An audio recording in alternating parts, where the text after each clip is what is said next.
reanimate your feet.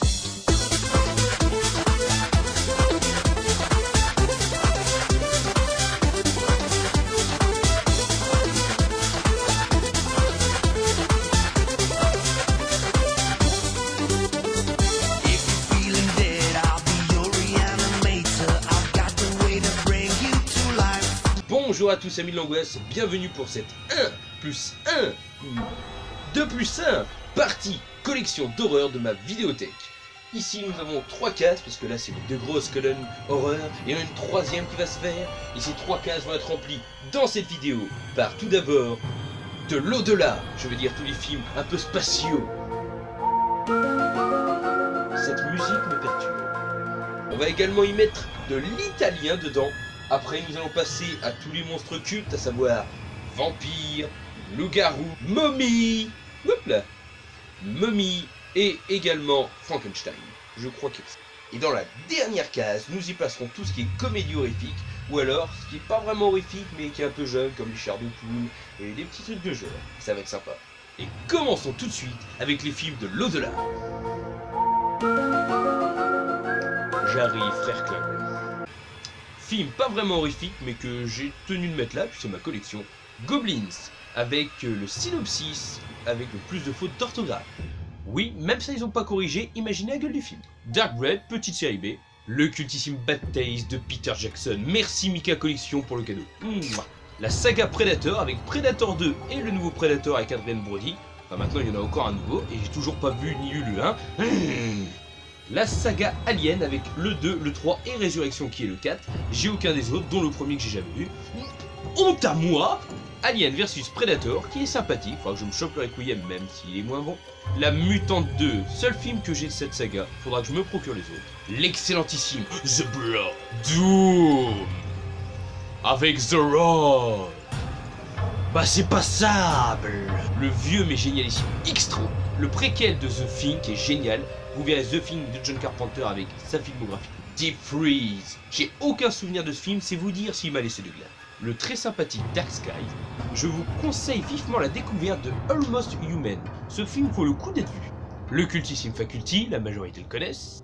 The Void, grosse découverte, j'ai beaucoup aimé. Le décevant Apollo 18 qui est un Paranormal Activity version espace. Soldat Cyborg, petite série B. Métamorphosis que j'aime bien surtout pour sa transformation. L'excellente quadrilogie des Critters. Achetez-les, achetez-les, achetez-les. Les 2 volets de Gremlins, j'adore, même si c'est pas spécialement de l'horreur. The Unknown que je vous conseille de voir si vous avez aimé l'idée du film The Thing par hasard. Et pour finir, La Marque avec Brian Donlevy qui est un bon petit film de la Hammer.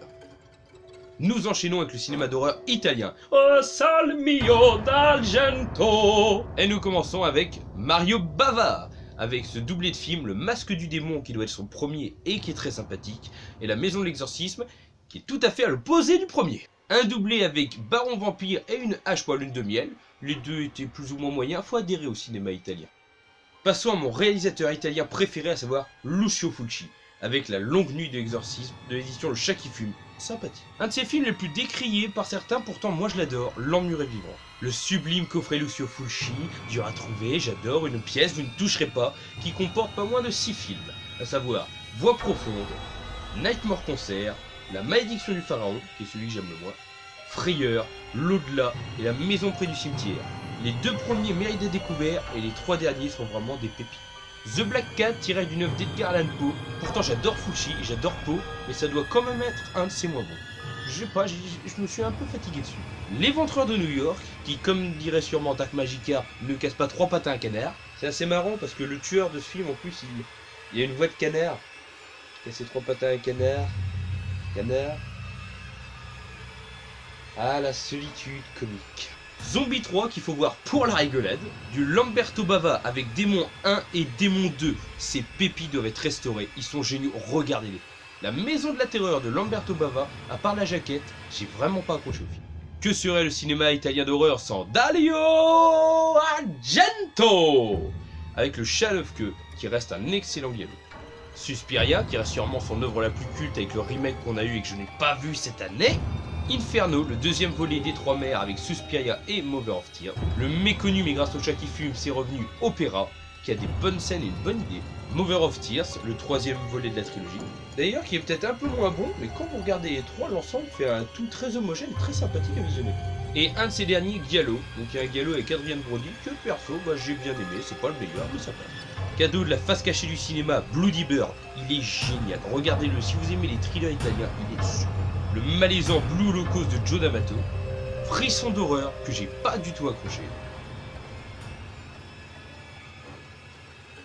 Et au-dessus de ça, par manque de place, je mettrai Existence de David Cronenberg, qui est vraiment une aventure cérébrale, magnifique, c'est magique et très perturbant.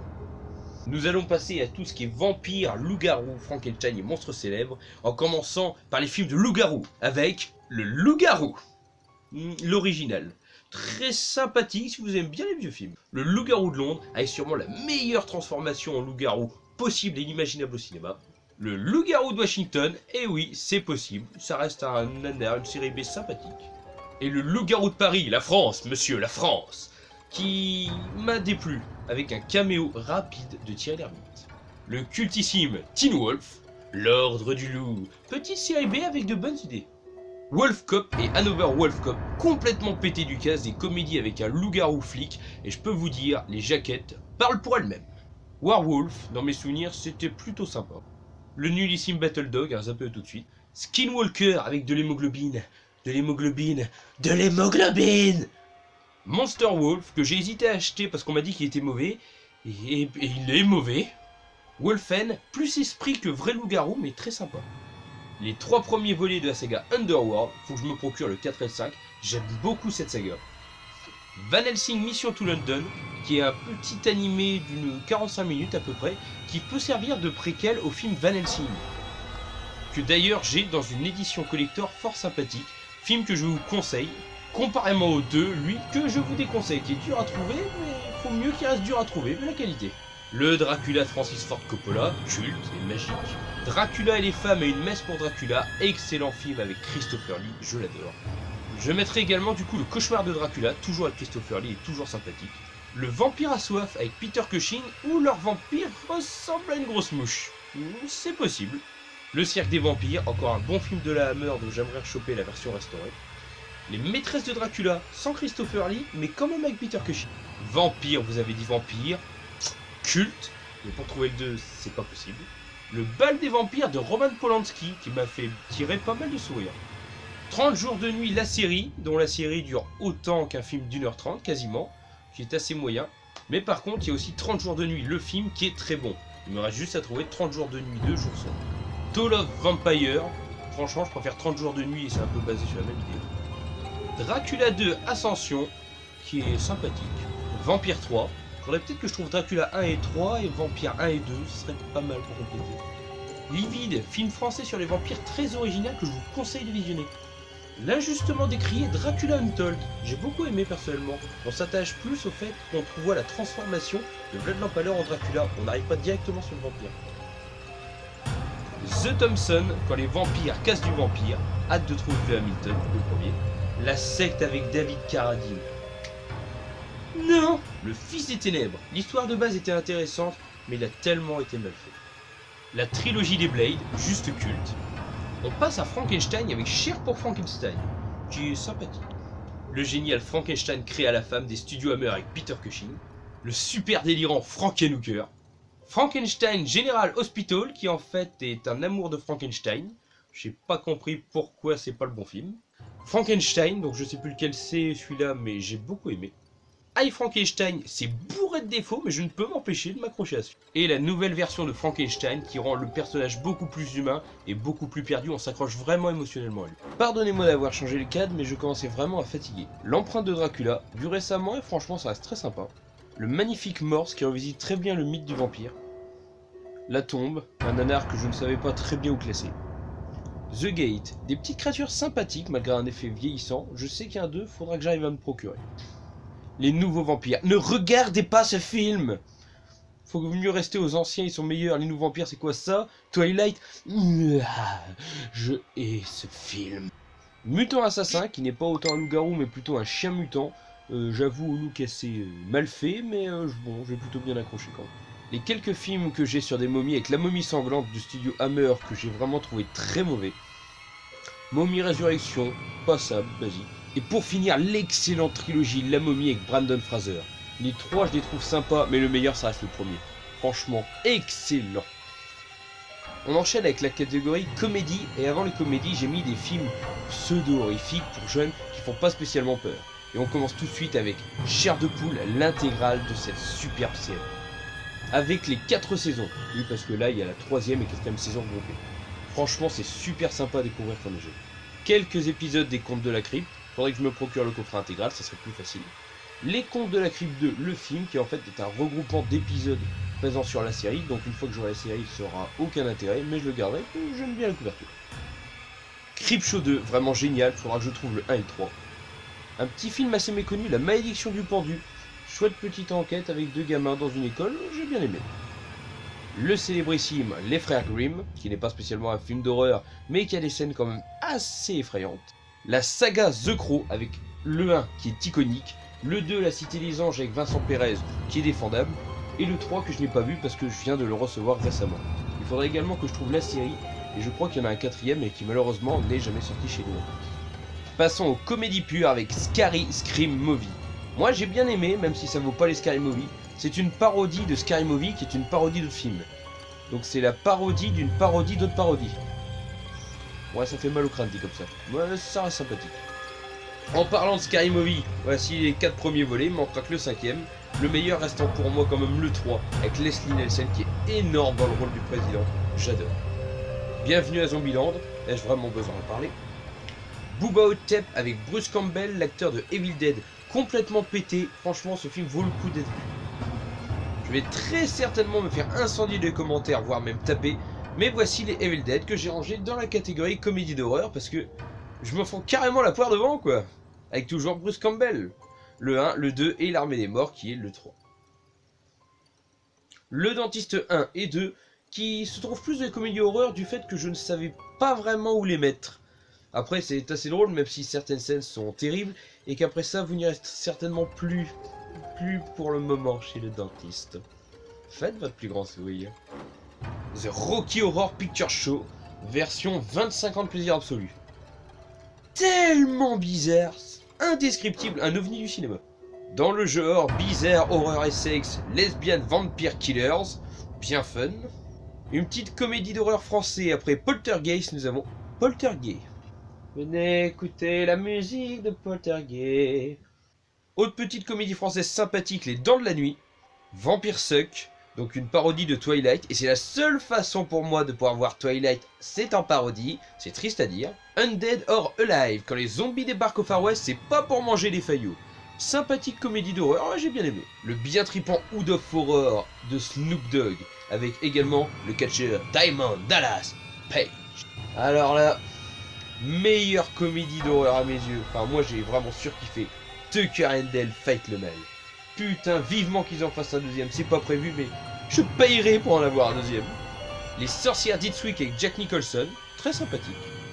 Le délirant The Stuff, les yaourts tueurs. Ça parle pour soi-même quand même. Dernier pub avant la fin du monde, que j'ai mis là parce que j'avais envie de le mettre là. Et surtout parce que il m'était dur de le séparer de Shaun of the Dead, qui fait partie de la trilogie Cornetto, et il me manque d'ailleurs le dernier. Le délirant Killer Clown from Outer Space, génial, plein d'humour. Ça fait très vieux comme film, mais c'est bourré d'humour dans les morts. Une bonne petite surprise de comédie d'horreur français avec Elfon. Bon, c'est plus parce que les morts sont un peu débiles que j'ai mis les comédies. J'en suis pas sûr que ça soit une vraie pour autant. Fantôme contre Fantôme avec Michael J. Fox, culte. La saga des House avec House 1, House 2, House 4. Oui, parce que House 3, le trouver, c'est vraiment aussi dur qu'à réussir à choper Halloween 6 dans ses premières versions. Voire même en version française tout court. Et c'est dommage, même si c'est le plus mauvais, j'aimerais terminer ma saga. Pourquoi j'arrive pas à terminer mes sagas? Merde! Monster Brawl, du catch, du fun, de l'horreur, du catch, de l'horreur, du catch. J'adore. Je vous conseille vivement La Nuit des Losers Vivants. Ça serait comme si on avait pris American Pie, transformé en zombie. C'est super fun. Bienvenue au Cottage avec l'acteur qui interprète le rôle de Gollum dans Le Seigneur des Anneaux, ou également dans La Planète des Singes, celui de César il me semble. Vraiment très bon. Ta-na-na-na. Ta-na-na-na. Ta-na-na-na. Ta-na-na-na. Ta-na-na-na. La famille Adams, les valeurs de la famille Adams. Il faudra que je chope le film et également le téléfilm. C'est génial, c'est toute mon enfance. Replongeons tout ça. Et je terminerai cette vidéo de collection qui était très très longue. D'ailleurs, ça va me permettre des commentaires de savoir si certains sont allés jusqu'au bout en répondant à cette question. Mon cher ami Demi, de la chaîne Dominique Toei House, de Toei House, je vais y arriver, m'a fait une jaquette pour une série de mon enfance que je kiffais. Malheureusement, au début, je voulais télécharger tous les épisodes sur YouTube.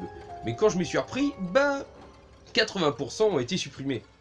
Donc si jamais vous avez les épisodes pour que je me refasse un disque pour ce DVD, dites-moi en commentaire si vous avez un moyen de me trouver les épisodes, l'intégrale du Loup-garou du campus. Et si vous avez aimé, n'hésitez pas à me le dire en commentaire. On va signer une pétition pour avoir l'intégrale en français, surtout qui sont sortis, du Loup-garou du campus. Et je terminerai là-dessus. Allez, à une prochaine. Aouh!